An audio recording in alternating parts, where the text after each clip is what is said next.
前日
早，新豐鎮附近嘅寺院嘅僧人呢，就會嚟到葵坑主持一個儀式啦。儀式過後啊，葵坑燈會就算係正式開始啦。聽講喺以後嗰幾十個鐘頭裏邊啊，邊個都唔會瞓覺嘅。哇，個個都唔休息噃。聽日燈會有表演嘅人呢，就話緊張排練啫。咁冇表演嘅人，又喺屋企忙緊咩呢？而且你这是要做什么呀？素的那个摘果，摘果，都是要素的。家家都会做吗？是啊，家家都会。师傅的历史好多年了，已经有好像有几百年。几百年，这个摘果也有几百年了。那您是跟谁学的呀？是跟妈妈。跟妈妈学的。一代一代相传。我们是嫁出去的人都每年都要回来。您现在是本村里的。嫁出去了，然後每年到這時就要回來。要回來。睇嚟啊，正月19嘅葵坑真係好熱鬧啊！就好似下葵嘅歡陽田村呢度，就有好多喺出邊打工或者做生意嘅人呢，帶埋屋企人翻嚟一齊過節嘅。我們對這些呢，比什麼都隆重，就每一年的比春節，我們都比春節都隆重，大家都要從外地趕回來。那你們都是從外地回來的嗎？你是從哪兒回來的？你呢？我們是深圳。你呢？從北京回來的。最遠的是從哪裡回來的？從哪邊有的？從外都有，就是我們這個葵陽田村出去的。對。究竟正月19呢一日啊，係咩節日呢？點解個個都咁重視嘅呢？呢個節日呢，原來係同佛母娘娘有關嘅。相傳舊陣時啊，葵坑附近有好多土匪。有一次呢，佢哋打算挖地洞啊，避開啲守衛啊，靜雞雞咁入一條村裏邊偷嘢咯。就喺呢班土匪喺度挖緊地洞嘅時候呢，佛母娘娘及時將呢個消息就話俾啲村民知啦。嗰班村民先咁就躲過一場災劫啊！所以佢哋好感激佛母娘娘，起咗幾座廟嚟到供奉佛母娘娘添。喺葵坑有3座寺廟，有烏石寺咧、龍泉寺咧同埋石岩寺。呢度供奉住當地人信奉嘅3位佛母娘娘。一到咗正月19，呢3間寺廟咧就會好熱鬧噶啦，因為傳說呢一日咧就係佛母娘娘嘅生日噃。喺幾百年嚟啊，當地嘅人每年正月19就嚟呢度舉行燈會嚟到慶祝佛母娘娘嘅生日啦，祈求來年風調雨順、國泰民安。佢為咗表示對佛母娘娘嘅尊敬呢，當地嘅人仲會食齋3日噃。嗱，你睇下街上面所有賣雞鵝鴨嘅同埋開飯店嘅呢，都會自動關門3日。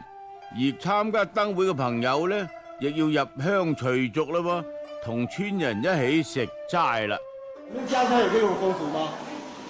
沒有，我們也有燈會，但是我們那個是要拜葷的。可以吃葷的。對。那你這3天不吃葷，能習慣嗎？可以，因為我們也信也有。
帶住大家上香祈福之後呢，就將佛母娘娘嘅金身搬咗出寺廟啦，放入去娘娘轎裏邊。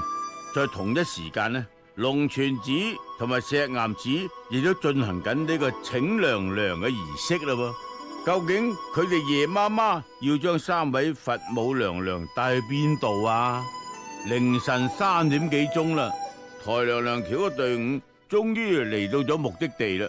原來佢哋將三位佛母娘娘呢請到一早準備好嘅娘娘牆上邊。雖然行咗2個幾鐘頭嘅山路，但係抬轎嘅新娘哥呢都冇話叫攰噃。等一陣仲要抬住三位佛母娘娘呢去巡遊添啊！突然間，娘娘牆變得好墟冚啊！原來成個葵坑40幾個自然村嘅隊伍全部嚟到晒娘娘牆啦！哇，你睇幾大陣仗啦，好似奧運會開幕咁樣啊！個個都到齊，係時候請佛母娘娘上娘娘轎啦！我母娘娘是不是很幸运的女士？对，很幸运，很幸运，很幸运。原来你报过吗？前3届有报过。哦，这是第几次报啊？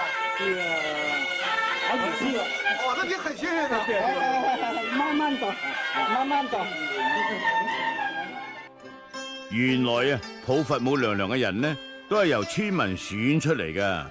呢啲人呢喺外邊做生意賺到錢啦，經常攞錢翻嚟修橋補路啦，所以啲村民呢就會推舉佢哋抱佛母娘娘噶啦，以此嚟報答佢哋。等到3位佛母娘娘上晒轎之後呢，大家又開始喺葵坑巡遊啦。從而家開始啊，巡遊嘅隊伍要行晒葵坑40幾個自然村，成80公里咁遠噃。就係同一個時間呢，每一條村嘅村口呢都要擺滿晒各家各戶嘅供品，等待住佛母娘娘到嚟啊！哇，呢啲供品個個都整得好有心思嘅。我看到你們每家都要做這個花籃，要做什麼呀？花籃表示獻祭最美的來回報娘娘保佑。哎，現在是生活好啦，做一個美的來表達。啲村民仲話：呢啲花籃啊，唔單止整得好睇啊，而且嗰個名啊都要起得好聽先啱㗎。吉祥，百花齐放。哦，你给起的名字啊？这样起的名字才然后他就讲出来要叫什么？啊，先想个名字，然后再给他怎么做。这个哪个是龙啊？看看，这是龙啊，这是凤。这个百花水果啊什么的啊，大丰收啊。哦，就是龙凤节完百花齐放，下面会过风灯，反正不管做什么都有好的寓意在。開始燒炮仗啦，咁即係話佛母娘娘巡遊隊伍好快就到啦。咦？點解抬轎嘅新娘哥俾人逼到一邊去呢？哦，原來因為抬娘娘轎就會行好運咁樣，所以個個都爭住去抬轎啦。娘娘一到，村民就開始燒香跪拜啦，祈求來年風調雨順、五穀豐登。祭拜過後呢，巡遊隊伍呢又再起程去下一條村啦。那這麼多東西一會兒怎麼辦呢？大家都分着吃，大家以後就親戚朋友就送點就這樣。好完，大家一起吃飯，跟朋友吃，帶點就是帶回去就吃了以後吉祥如意，吉祥如意。對，身體健康。之前不能吃，現在就可以吃。可以吃。哦，吃。呢一位主人家呢叫做張國進，10幾歲就離開咗葵坑喺外邊打拼啦。而家喺深圳做生意，每年都攞啲錢翻嚟支持家鄉嘅建設噃。今次仲特登帶埋出世冇幾耐嘅孫仔翻嚟添，一來希望佛母娘娘保佑佢哋快高長大，二來希望自己下一代唔好忘記自己嘅根。嗰邊巡遊嘅隊伍繼續咁樣行，呢一邊另外一隊人馬呢，亦都開始忙起嚟啦。不是，我說你現在要幹什麼去啊？要收米。收米？哎，對，跟人家要米去啊。對，要晚上要出錢的。原來佢哋而家係準備去收啲嘅百家米，因為燈會呢一定要慶祝到呢第二日嘅朝早嘅，所以每家每戶呢都要攞啲米嚟做宵夜噃。恭喜發財！來，準備一個，來頂我牌坊嘅獎。你咁識㗎？啱啱對衣服嚟㗎。收百家米嘅時候呢，佢哋每家都好開心嘅。恭喜發財！最好恭喜發財！拿來！哦，恭喜發財，大米拿來！那順利點。恭喜發財，大米拿來！是這樣嗎？這樣最好。雖然收百家米啊，唔似得遊行隊伍要行40幾條村，但係因為寬陽田村比較大，所以都幾辛苦噶。不過喺正月19呢一日呢，所有嘅人做所有嘅事呢，都唔覺得話好攰噃，個個仲好開心添。這個吃百家米啊，有什麼好處嗎？像你們當地的風俗來講，就是菩薩會保佑身體健康。哇，吃百家米也是菩薩保佑身體健康。出門做生意會發大財，會發大財。對。嗱，啲村民話，其實食百家米咧嚟到保佑身體健康，就仲係次要嘅。估計祖先傳落嚟嘅呢個風俗咧，係想大家咧更加團結。以前還更多，以前是這幾條村都是人，就收米的時候，後面會跟着很多人。我們村子很大，有好幾千人呢。行咗10幾個鐘頭，巡遊嘅隊伍終於行晒咗40幾條村啦。佢哋翻到娘娘場嘅時候咧，雖然一直都冇休息，但係大家仲係好興奮，個個到齊。葵坑燈會嘅表演就即將開始啦。啲節目原來係村民自編自導自演嘅，雖然啊演出設施比較簡單，但係個個仲係好投入嘅噃。你睇下佢哋，佢一個人吹啫，另外一個咧就做移動咪架噃，係幾得意啊！燈會嘅表演真係千花百門，就好似狂歡節一樣，舞龍舞獅，載歌載舞，每個都表現得非常之落力啊！嗱，呢一個人咧一時跳得太興奮，連隊旗都俾你整跌咗啦。不過呢啲小插曲嚟啫，一啲都冇影響到佢哋嘅表演噃。嗱，而家去表演嘅咧就係好出名嘅饒平布馬舞咯噃。呢支表演嘅隊伍呢，係專程從饒平縣趕嚟參加葵坑燈會嘅。布馬舞有700幾年嘅歷史噶啦，已經被列入咗廣東省非物質文化遺產啦。聽講跳布馬舞呢，係為咗避邪消災、迎春接福嘅美好願望嘅。當所有節目表演完晒之後呢，巡遊嘅隊伍竟然又開始起程啦喎！今次又去邊度呢？原來佢哋要再一次去行勻晒40幾條村，而且每一條村佢哋都要停低落嚟表演節目噶噃。行下行下，我哋發現原來已經係12點鐘啦。咦？佢哋個貓喺度食啲咩呢？喂？這塊就大家來了，誰來都可以吃。對。哦，這是什麼粥啊？有豆乾啊，還有香菇。哦，都是沒有肉的哈。沒有。我也能。我們吃幾天齋嘛。哦，我也可以吃一碗吧。可以。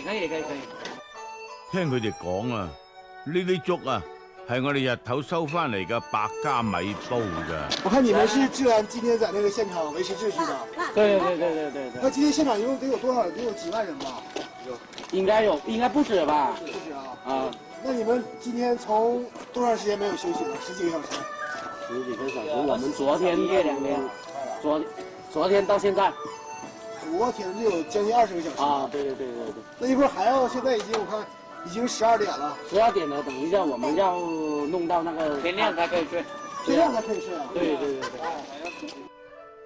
因為參加葵坑燈會嘅人好多，為咗令到燈會可以有序進行呢，當地嘅警察全部出動。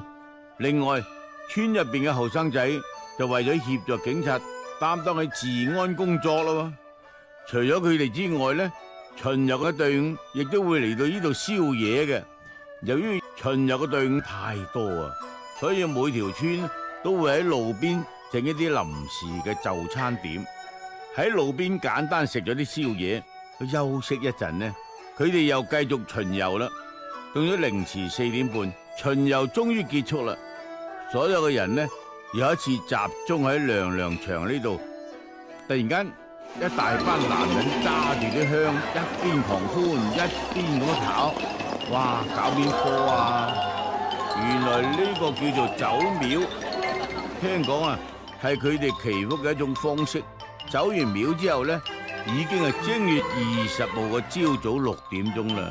喺呢個時候大家又一次將佛母娘娘請上佛台，熱鬧嘅燈會就快結束啦。不過佛母娘娘仲未翻去寺廟嗰邊噃，因為聽日當地人呢仲請咗潮劇團嚟演出添。佛母娘娘仲有3日大戲睇添啊！嗱，呢個葵坑會真係好熱鬧嘅，幾十條村嘅村民呢，都好似一家人咁樣玩得好開心嘅。